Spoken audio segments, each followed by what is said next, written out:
This past week, I was reflecting on the word unified, being one. And this happened because of a number of things that took place with the company I work with, and also just in observing the news. And it seems like we talk an awful lot about being one and being unified, but it appears that the way to do that is by dividing us into a whole bunch of subsections, almost as if we are subspecies of the human race.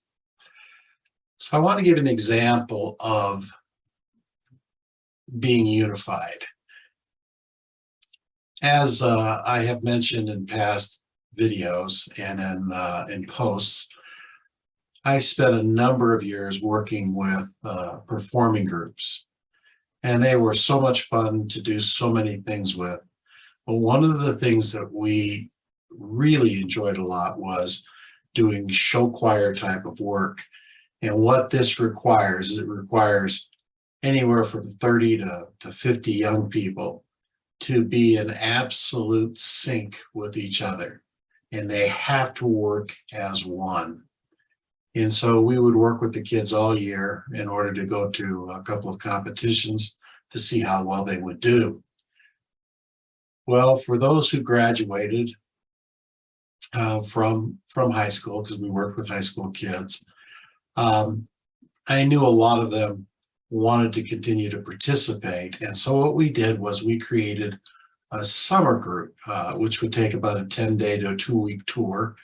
But we didn't have a lot of time to get it done because many of them were living elsewhere because of college. And so we would invite them in, and for 4 to 5 days, they would do two things. They would teach a workshop with younger people, and then they would work on their show and get their show ready to go so that at the end of that 5 days, we could be on the road and into their tour. Well, how we chose these young people was kind of unique. Anyone who had been an alumni or had performed with some groups that we knew really well, and we got along great with them as we go to our competitions, they were all invited to audition for this group. And so we typically had 25, 30 kids audition, but we only had spots for anywhere from 12 to 16 kids, depending on how we were traveling. And so when we would audition, obviously we already knew the kids could sing. And so that wasn't as much a part of it. So we would have them do different things in kind of an audition type of a process where we would be able to see how they would interact one with another. One of the audition pieces that we had was we would have them make up a dance routine, not long, but just a short choreography dance routine. And they would teach that to the others who were auditioning. And so it was a 2-day audition. So we do the vocal stuff one day, and the next day we'd come back and they'd do this part of it. I think there was one other part too, but I can't remember exactly what that was. Anyhow, but this part here, they would teach the choreography. And it was interesting to observe the nervousness that they'd go through and how hard they work at getting it just right. And then as they're teaching, how they were so concerned that the others, whom they were teaching, weren't picking it up as rapidly as they would like them to, or they'd get so excited because they were. Well, that was one of the things that I was looking for. But the most important part of their audition was not the person who was putting the choreography together. The audition was actually for everybody else and how they would react to this other person, because there was only so many spots for the group, and everyone wanted to do their best. And I wanted to make sure that the group that we had, that they really loved each other and they wanted the best. They would support each other in everything. They would not wish ill on anyone. Now, our regular group of whom these kids were a part of, we worked hard to make sure that they operated as one, and they were wonderful young people. But what happens whenever competition comes in, or an audition? Sometimes we see that oneness begin to dissipate.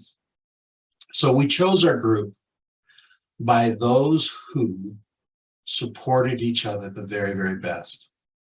I'm reminded of a movie. I love sports movies, and there was a movie many years ago called Miracle, and it was about the 1980 Olympic hockey team.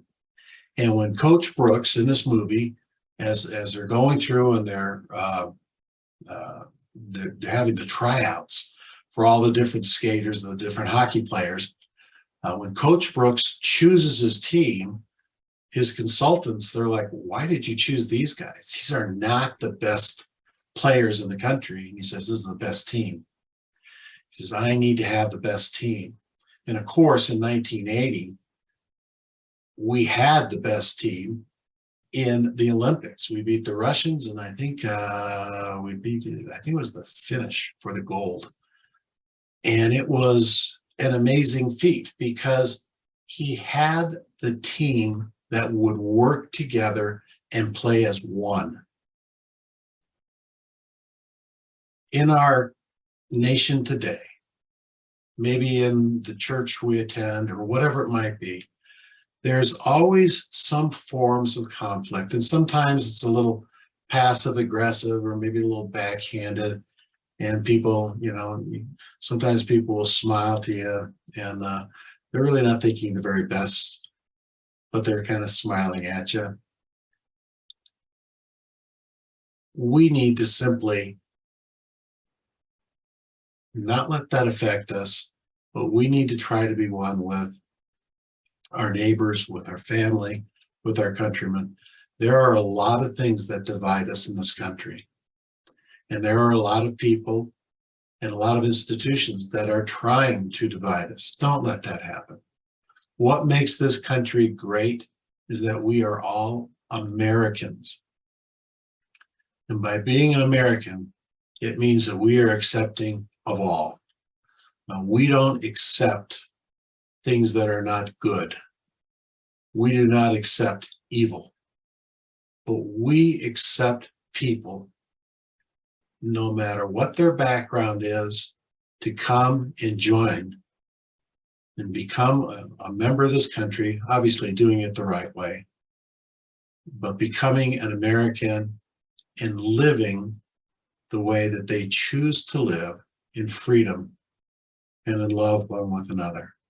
So this is my message today. I hope you enjoy it. If you have anything to add, please add to a comment or anything like that. And we share that with everyone so everyone can see your comments as well as obviously what I'm saying. But we would really enjoy having that. Thank you much, and I'll see you next time.